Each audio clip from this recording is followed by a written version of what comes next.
Hello viewers. In our everyday life, we often make use of the word plane. We refer to the top of a table, a sheet of paper, a pane of glass as surfaces which are plane surfaces. So, what does this word mean in mathematics? Since we are going to talk about planes as a section in 3-dimensional coordinate geometry. Well, it is again a set of points, a surface generated by a straight line moving straight forward in space in a direction perpendicular to its length. Like this, if you take a straight line and move it in a direction perpendicular to its length, then the surface so generated is called a plane. And a plane, as in a straight line, has no thickness and it has no edges whatsoever, and therefore, it is a surface which is assumed to extend on and on. Now, again a plane has a very important characteristic. If there is a line which connects two points in the plane, then the line will lie entirely on the plane. That is, every point on that line joining the 2 points will be a point of the plane. That is something which will be required and will become a necessary condition for us to verify whether a given condition or equation is of plane or not. Now, we are interested in equations of planes. We are interested in developing a relation in x, y and z such that we can say it refers to an equation of a plane. So, what does it mean, or how do we find such equations? Well, in a straight line, we have shown you and we have considered that 2 points are sufficient to determine a unique line. So, are 2 points sufficient to determine a plane? Determine a plane, remember, it means a unique plane should be defined passing through those 2 points. Can you imagine? Let us see if you can make the idea clear to you by a simple model here. See this, here we have 2 sticks and they are pointed, their ends are the points, say point A and B, and we want to see whether there can be a unique plane passing through these 2 points. So, for that, suppose we have a surface, of course, here we have to just imagine it to be a plane without any thickness. It may have a bit of thickness here for that matter, but if you place it on these 2 points, then does it determine a unique plane? Well, you can experiment it for yourself. It will not attain a stable position, that is, it will not attain a unique position if you place it on these 2 points. So, the 2 points are definitely not sufficient to determine a unique plane. So, what can we do? Let us consider a third point, again represented by the end point of this stick, and let us see if I place the plane now and see it is definitely taking a stable position, but if I shift its position such that it is resting on any 2 points only, then you will be able to see that the third point is not lying on that plane, and therefore, one can say that a plane is uniquely determined by 3 non-collinear points. The word non-collinear is very important, otherwise the 3 points will basically act as the 2 points only, and thus we have a condition which says that a plane is uniquely determined by 3 non-collinear points. But there are many other ways in which we can determine a unique plane, and the conditions are, let us take a good look at them. The first condition, as we have shown, are 3 non-collinear points. The second condition, 1 line and a point not on that line. The third condition, 2 intersecting lines. parallel lines also determine a unique plane. So, we have two parallel lines, and a fifth way which can determine a plane is a normal to the plane and distance from the origin to the plane. So, what is normal to a plane? Normal to a plane means a vector or a line which is perpendicular to the given plane. And so, we should know the normal to the plane and the distance of the plane from the origin. And the sixth condition is normal to the plane and a point on the plane. Now, the conditions 5th and 6th are the two conditions which will be required, and we will be using them to develop the equations of the planes, as they give rise to two forms which are very easy to use and easy to learn. So, we will start with the derivation of the equations of the planes, where the first condition, that is the condition number 5th, will be given to us. We will have the normal to the plane and distance from the origin to the plane. So, let us get down to the derivation part. Now, for that we are given a plane perpendicular to a given direction n cap, that is, we are considering a unit vector n cap and at a distance p from the origin. Now, when we come down to talking about the derivation part, we need to draw certain things on the paper, and a plane is represented often by a parallelogram. Need not be a parallelogram, just a quadrilateral itself will be sufficient to signify what we are talking about. And suppose I have a plane, say pi, it is a commonly used notation to denote a plane, just as we use L for a line. So, what are we given here? We are given a plane perpendicular to a given direction n cap. So, we have a unit vector n cap perpendicular to the plane, and we have the perpendicular distance from the origin known to you. So, if you take O as the origin, then from O, if you take the perpendicular on the plane, say the O n, then we know that the length O n is small p, and therefore, one can at least get a picture out of this. O n is perpendicular to the plane, n cap is also perpendicular to the plane, being the normal to the plane, and therefore, the vector O n can be always written as p n cap, being in the direction of n cap and of length p, small p. Since we are interested in equation of the plane, so let us take a general point on the plane, and let that point be capital P with position vector r with respect to the origin.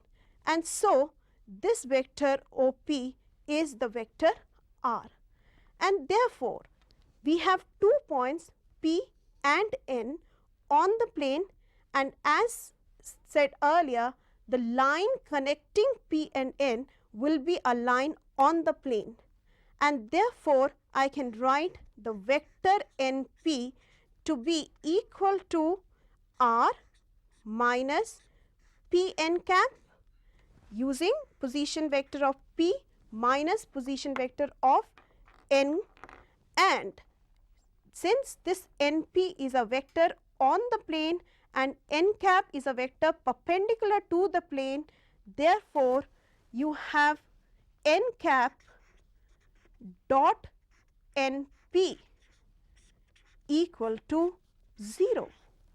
Simple condition of perpendicularity giving rise to n cap dot r minus P n cap equal to 0, which gives rise to n cap dot r minus P equal to 0. Do you see how? N cap square, what is that equal to? N cap square is the square of the unit vector, and therefore, it is equal to 1, and this gives rise to equation r dot n cap equal to P Using the commutative property of the dot product, I can always rewrite in a more simpler form as r dot n cap equal to p. This is what we refer to as the scalar product form, where you have to note that the vector n cap used in this equation is a unit vector, and this small p represents the length of the perpendicular from the origin to the plane. Now, again, as we have been using in all the concepts both the vector and the Cartesian form, let us see what the shape this equation takes once we bring in the Cartesians. So, for that it is very essential for you to just recollect that a unit vector n cap can always be written in terms of its direction cosines. So, n cap is equal to Li plus Mj plus Nk, where L, M, N are the direction cosines of the vector n, and r vector is equal to xi plus yj plus zk, and therefore, r dot n equal to p reduces to Lx plus My plus Nz equal to p. And that is what the equation looks like as in the Cartesians in the normal form. Now, if instead of the unit vector perpendicular to the plane, we are given any vector perpendicular to the plane, then what kind of equation that reduces for the plane? Let us see to that. In fact, the form that we are going to discuss now gives rise to, in Cartesians as well as in vectors, what is known as the general equation of a plane. Let us consider that. We come to now the general equation of a plane. For that, suppose you have a vector n given by ai plus bj plus ck, a vector which is perpendicular to the plane, say phi. We know that a unit vector is nothing but the vector divided by the modulus, and therefore, if we use the equation r dot n cap equal to p just derived, then we can always rewrite it in terms of vector n by using this relation, and the relation that we now come to is r dot n vector by modulus n equal to p. And of course, we can always adjust this vector n, and you will have r dot n is equal to p times mod n, a constant only which I can call as t. This is what we can refer to as the general equation of a plane in the vectors form. This takes a very simple shape when we bring in the Cartesians. Since we know the vector n to be ai plus bj plus ck, and r is any vector, position vector of any point on the plane, so it looks like xi plus yj plus zk, and therefore, if I take r dot n, you will have ax plus by plus cz equal to t, which is nothing but ax plus by plus cz plus d equal to 0, where d is just for convenience sake taken as minus d. And this is the form which we refer to as the general equation of a plane. So, any plane which looks like ax plus by plus cz plus d equal to 0 should be taken as equation of a plane. But then, does it mean that every equation in the first degree or every equation in the form r dot n equal to t, does it always represent an equation of a plane? Well, it does. So, let us see how and why.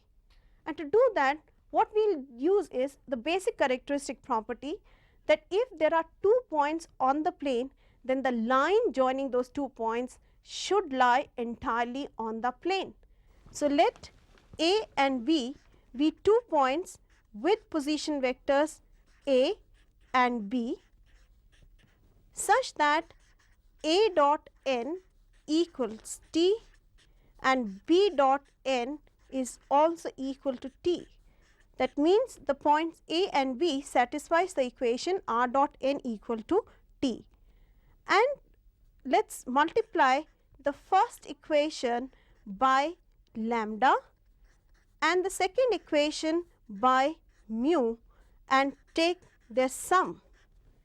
This gives rise to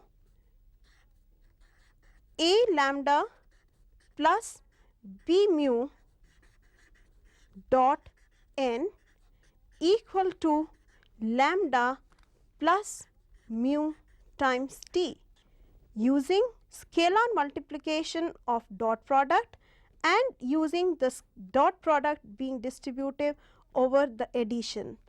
This gives rise to something very familiar.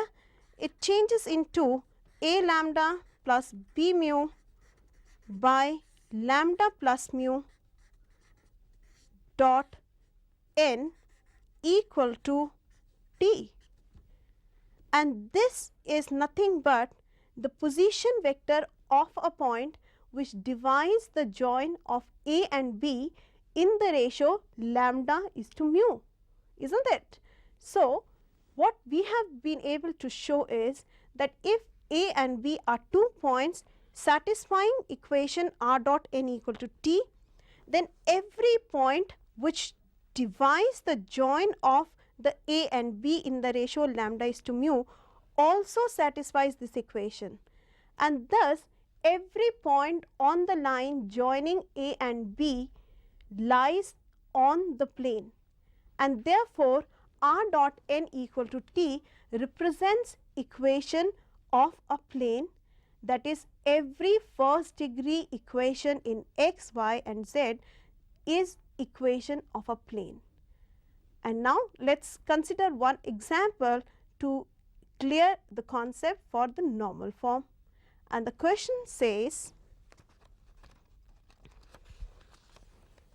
find the vector equation of a plane whose Cartesian equation is 5x minus 7y plus 2z equals to 3. Also find the perpendicular distance of the plane from the origin. Now, you must remember that in the scalar product form, that is R dot n cap equal to P, n cap stands for the unit vector perpendicular to the plane and P is then only recognized as the perpendicular distance of the plane from the origin. So, our task is very easy now. What we have to do is rewrite the equation 5x minus 7y plus 2z equal to 3 in vectors that can always be done as xi cap plus yj cap plus zk cap dot with 5I minus 7j plus 2k equal to 3. Simply rewriting 5x minus 7y plus 2z as dot product of two vectors, which is nothing but r dot 5I minus 7j plus 2k equal to 3. This is the form where one can say it is r dot n vector equal to t. But what have we got? We were interested in finding the perpendicular distance of the plane from the origin. So, this may be accepted as the vector form of the plane, but it does not give you the perpendicular distance. And for that, what we just have to do is rewrite this vector n as a unit vector, and to do that simply divide both sides by the modulus of this vector, and the modulus of this vector, that is 5I minus 7j plus 2k, is nothing but root 78, and therefore, you can divide by root 78 and you will have the equation as r dot 5I minus 7j plus 2k cap by root 78 equal to 3 by root 78, and therefore, the perpendicular distance of the plane from the origin is 3 by root 78 units. Isn't that simple enough? But be careful that your equation should be in the form r dot n cap equal to p. Now, the second point, when we talked about plane being determined by certain conditions, the point that we said will give rise to a simple equation was when you know a vector perpendicular to the plane, that is the normal to the plane, and you know a point on that plane, and that is exactly what we have next. So, how do we find the equation of a plane perpendicular to a given direction? That is, how do we find equation of a plane through a given point r1 and perpendicular to the vector n? The result is simple enough, r minus r1 dot n equal to 0. And the derivation is also very simple if you have understood the first result. Here we have a plane and there is a vector perpendicular to the plane. There is a point A with the position vector r1, and if P is any point on the plane with the position vector r, then AP is again a vector on this plane, and therefore n vector is perpendicular to AP. So, n vector is perpendicular to the vector AP, therefore AP dot n is equal to 0, which gives rise to the form directly as r minus r1 dot n is equal to 0. And in Cartesian, it again takes a shape as vector n being ai plus bj plus ck, where ABC can be thought of as the direction ratios of the normal to the plane directly, and r1 being the point x1 y1 z1 can be written as x1 I plus y1 j plus z1 k, and therefore this equation, the vector equation, takes the shape of a x minus x1 plus b y minus y1 plus c z minus z1 equal to 0. X minus x1 coming because of r minus r1, and dot product considered gives rise to a x minus x1, b y minus y1, etc. And you can see that this equation very well simplifies down to the general equation of the plane, does it or not? Ax plus by plus cz and all the other constant that comes adds up to the quantity which we had referred to as d. And that is exactly what we have as a 1-point form for the equation of a plane. Also, if we know 3 points in the plane as mentioned right in the beginning, we again get a unique equation, and thus to determine equation of a plane when 3 points are given is also simple enough. Let us see how. If we have 3 points r with position vector r1, r2 and r3, then the equation of the plane is given as, can you recognize this symbol stands for the scalar triple product. So, the scalar triple product of r minus r1, r2 minus r1, r3 minus r1 is equal to 0. And the explanation for this is simple enough, simply because if P stands for the point with the position vector as r, A is a point with the position vector r1, B is a point with the position vector r2, and C is the point with the position vector r3. Then the 3 vectors that are so formed must lie on the same plane. The 3 vectors being the PA, PB and PC, and thus the 3 vectors have to be coplanar, and therefore the condition of coplanarity comes into play. Here the vector AP is nothing but r minus r1, the vector AB and the vector AC similarly can be written as R2 minus R1 and R3 minus R1. So, AP, AB, AC, the three vectors are coplanar, and if they are coplanar, then the scalar product, scalar triple product has to be 0, and therefore, AP dot AB cross AC is equal to 0, giving rise to the condition as scalar triple product of R minus R1, R2 minus R1, R3 minus R1 equal to 0. And this is exactly what we will be using, but not so much through this form. One can directly also just take given 3 points, form the vectors AP, AB and AC and take the scalar triple product. I hope you remember how to do that. The determinant is to be used, and expanding the determinant you will get the equation of the plane. And let us consider a simple question on this first, and the question says find the equation of the plane passing through the points A minus 2 6 minus 6, B minus 3 10 minus 9 and C minus 5 0 minus 6. I hope you all have got the points.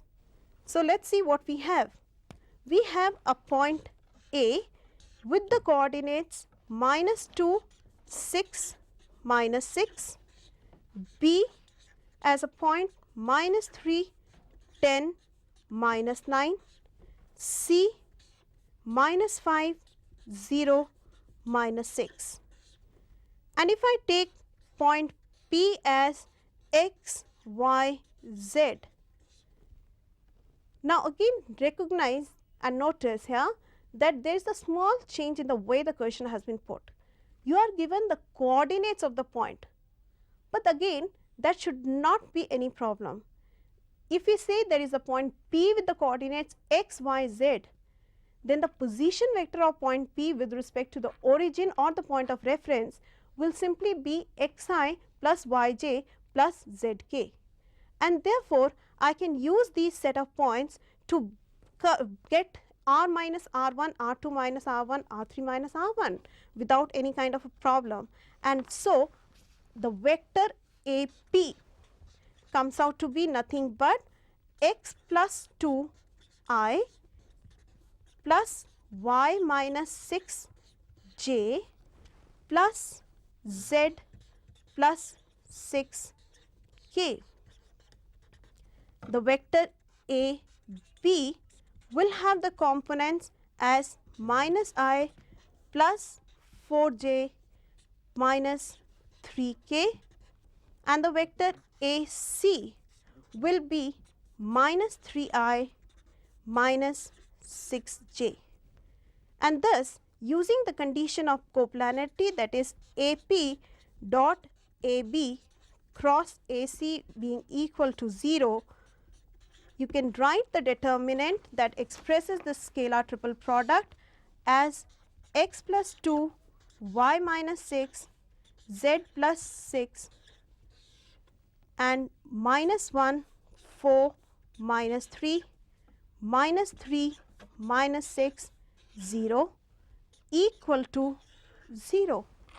And expanding this, you get the equation as 2x minus y minus 2z minus 2 equal to 0. And that is exactly what the question demanded. So, we have been able to write the equation of the plane passing through these 3 given points. Such a question can always be extended into also saying also verify there is a 4th point which is coplanar with these. For that, you just have to now substitute x, y, z values by that given point's value, and you can see whether that point is a point on this plane or not. I hope you have learned the 2 forms or 3 forms rather discussed clearly. We will extend and we will talk about more topics on the plane in the next lesson. Thank you.